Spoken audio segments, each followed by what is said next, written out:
በጨረታ ግምገማ ወቅት አርትሜቲክ ግምገማና ፋይናንሻል ግምገማ ማለት ምንድን ናቸው የሚሉት እናያለን።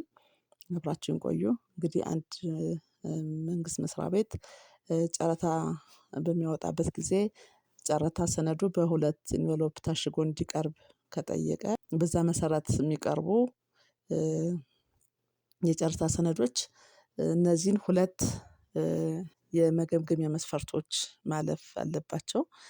ከነዚህ የሚቀድመው መገምገሚያ መስፈርቶች አሉ። ነገር ግን በአርትሜቲክ እና በፋይናንሻል ኢቫሉዌሽን ወይም በአርትሜቲክ እና በፋይናንሻል ግምገማ ወቅት ላይ መታየት ያለባቸው ምንድነው? አርትሜቲክ እና ፋይናንሻል ኢቫሉዌሽን ተግባራዊ የሚደረገው የሚሉትን ለማየት ነው። እንግዲህ በጨረታ ሂደት ውስጥ የቴክኒክ ግምገማን ማለፍ የመጀመሪያው ደረጃ ነው። ነገር ግን የቴክኒክ መስፈርቱን ያለፉ ተጫራቾች ቀጥታ አሸናፊ አይሆኑም። ወደ ቀጣዩና ወደ ወሳኙ ዋጋ ግምገማ ይሸጋገራሉ ማለት ነው። እንግዲህ እዚህ ላይ ምንድነው? በሰው ያወጣውን ስፔሲፊኬሽን ካላሟላ ያንን ስፔሲፊኬሽን በተመለከተ የሚደረገው የግምገማ አይነት የቴክኒክ ግምገማ ነው። ስለዚህ የቴክኒካል ግምገማ ያላለፈ ተጫራች ወደ እነዚህ ወደ አርትሜቲክ ቼክ እና የፋይናንሻል ኢቫሉዌሽን ፕሮሰስ አይቀጥልም ማለት ነው። ነገር ግን አሁን ላይ እኛ የምናስበው የቴክኒካል ግምገማውን ያለፈ ተጫራቾች ሆነው ነገር ግን አርትሜቲክ እና ፋይናንሻል ኢቫሉዌሽናቸውን ምንድነው የሁለቱ ልዩነት የሚለውን ነው። ስለዚህ የቴክኒክ ግምገማውን ማለፍ ብቻውን በቂ አይደለም። ወደ ቀጣዮቹ ደግሞ ሌሎች ግምገማዎች መሸጋገር ያስፈልጋል ማለት ነው። እንግዲህ ይህ የዋጋ ግምገማ ደግሞ በሁለት ዋና ዋና ክፍሎች ይከፈላል። አርትሜቲክ ኢቫሉዌሽን እና ፋይናንሻል ኢቫሉዌሽን ይባላል። ዛሬ ስለነዚህ ስለሁለቱ ምንድን ናቸው? ምን አይነት ግምገማ ናቸው? የሚሉትን ነው የምናየው ማለት ነው። እንግዲህ አርትሜቲክ ኢቫሉዌሽን በምንልበት ጊዜ ወይም አርትሜቲክ ቼክ ግምገማ በምንልበት ጊዜ በመጀመሪያ የሚከናወነው አርትሜቲክ ኢቫሉዌሽን ወይም የሂሳብ ስሌት ማረጋገጫ ነው። ቀድሞ አርትሜቲክ ቼኩ ነው የሚረጋገጠው። እዚህ ደረጃ ዋና ዓላማ ተጫራቾች በሰነዳቸው ላይ የሰሩትን የሂሳብ ስሌት ስህተት መፈተሽና ማስተካከል ነው። እንግዲህ ተጫራቾች ያን ጨረታ ዋጋ በሚሞሉበት ጊዜ የሂሳብ ስህተት ሊኖር ይችላል። ስለዚህ ይህን የሂሳብ ስሌት ስህተት መፈተሽና ማስተካከል መጀመሪያ ወደ ዋጋ ውድድሩ ከመሄዱ በፊት ይህን እነሱ የሞሉት ዋጋ ትክክለኛ ነው ወይ?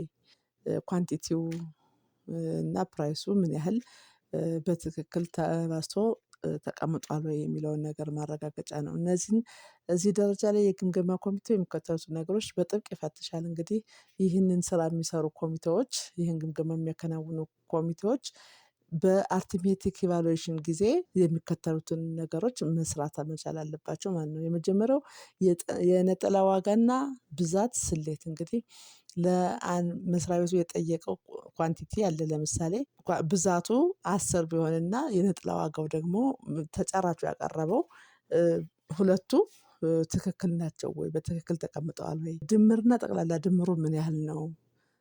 የአንድ ዋጋ ሲባዛ በብዛቱ የሚሰጠው ድምር አለ። በሌላ በኩል ደግሞ በፊደልና በአሃዝ የተጻፈው ዋጋ መጣጣሙን በፊደልና በአሃዝ ዋጋው በሚቀመጥበት ጊዜ ልዩነት አለመኖሩን ይደረጋል ማለት ነው። እንግዲህ ዋናው የአርትሜቲክ ቼክ ኢቫሉዌሽን በምንልበት ጊዜ እነዚህን የሂሳብ ስሌቶችን መሰረት አድርጎ የሚከናወን ነው ማለት ነው።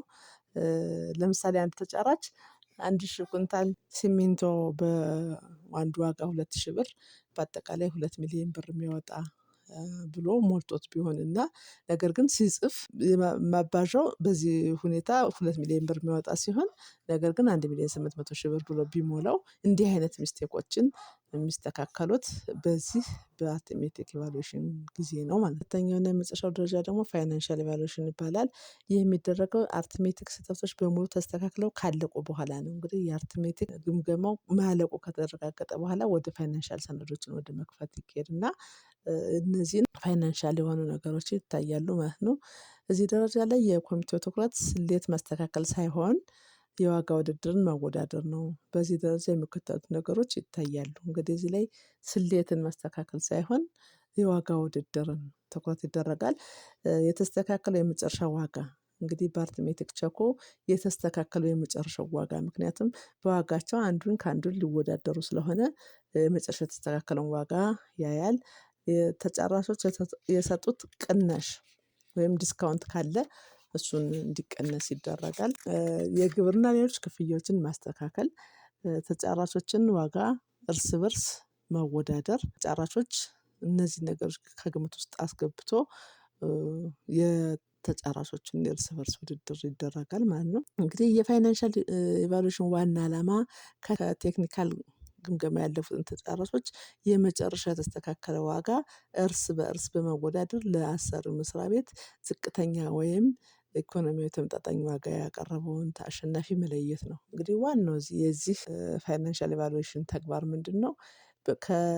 በቴክኒካል ግምገማ ወቅት አልፈው ወደ ፋይናንሻል ኢቫሉዌሽን ያለፉ ተጫራቾችን የመጨረሻ ዋጋ የምንወስንበት ጊዜ ማለት ነው። አሸናፊውን የሚለይበት ሁኔታ ነው ፋይናንሻል ኢቫሉዌሽን ማለት ነው። እንግዲህ በአጠቃላይ በሁለቱ ሂደቶች ስናነጻጽራቸው ምን ምን ተግባራዊ እንደሚደረግ በምናይበት ጊዜ በአርትሜቲክ ጊዜ የሂሳብ ስህተት ነው የሚረጋገጠው። ሂሳብ ስህተት አለበት የለበትም የሚለውን ነው የሚረጋገጠው። በፋይናንሻል ግን የዋጋ ውድድር ነው የመጨረሻው የዋጋ ውድድር። በአርትሜቲክ ላይ አርትሜቲክ መጀመሪያ ከተሰራ በኋላ ነው። ፋይናንሻል ደግሞ ከአርትሜቲክ በኋላ ይከተላል ማለት ነው። አርትሜቲክ የነጠላ ዋጋና ብዛትን ያሰላል። በነጠላ ዋጋ ምን ያህል ነው? ኳንቲቲውስ ምን ያህል ነው? ወይም ብዛቱ ምን ያህል ነው ይላል። ፋይናንሻል ግን የመጨረሻውን የተስተካከለ ዋጋ የመጨረሻ ላይ ሁሉንም ለዛ ጨረታ እሰራበታለሁ ወይም ያንን ግዥ ለመፈጸም ለማቅረብ ይሄን ያህል ዋጋ አሸናፊ እሆናለሁ ብሎ አቅራቢ ያቀረበውን የመጨረሻ የሚይዘው ማለት ነው። እንግዲህ ጠቅለል በምናደርግበት ጊዜ በአጠቃላይ ጨረታን በስኬት ለማጠናቀቅም ሆነ እንደ ተጫራች ላለመሰረዝ የእነዚህን ሂደቶች ህግ ማወቅ በጣም ወሳኝ ነው። በተለይ በአርትሜቲክ ስሌት የተገኘን ስህተት ተጫራቹ ካልተቀበለ ከጨረታው ውጭ ሊሆን እንደሚችል መዘንጋት የለበትም። እንግዲህ ተጫራቹ ይሄን ያህል ልዩነት አለ ማስተካከል የምትችል ከሆነ ታስተካክላለህ ወይ ተብሎ መጠየቅ አለበት።